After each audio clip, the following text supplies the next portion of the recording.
69 പരം കറികളുള്ള ആറന്മുള വെള്ളസദ്യ അതിപുരാതന കാലം മുതൽ നടന്നുവരുന്ന വഴിപാടാണ്.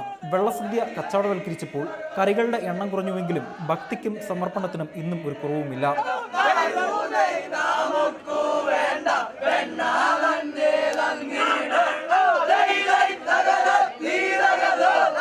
ഭഗവാന്റെ പ്രീതിക്കും സർവൈശ്വര്യത്തിനും ഉദ്ദിഷ്ടകാര്യത്തിന് ഉപകരണ സ്മരണയിലുമാണ് വെള്ളസദ്യ നടത്തുന്നത്. കറികൾ പാട്ടുപാടി ചോദിക്കുക എന്നതാണ് ഇതിലെ ഏറ്റവും പ്രധാന ആചാരം. തുഴക്കാർ എന്ത് ചോദിച്ചാലും കൊടുക്കുക എന്നതാണ് വഴിപാടുകാരന്റെ ഉത്തരവാദിത്തം.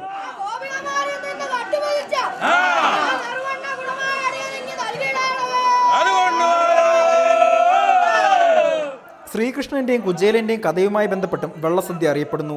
തന്നെ സന്ദർശിച്ച കുചേലന് ശ്രീകൃഷ്ണൻ നൽകിയ വിരുന്നായും വെള്ളസദ്യ അറിയപ്പെടുന്നുണ്ട്.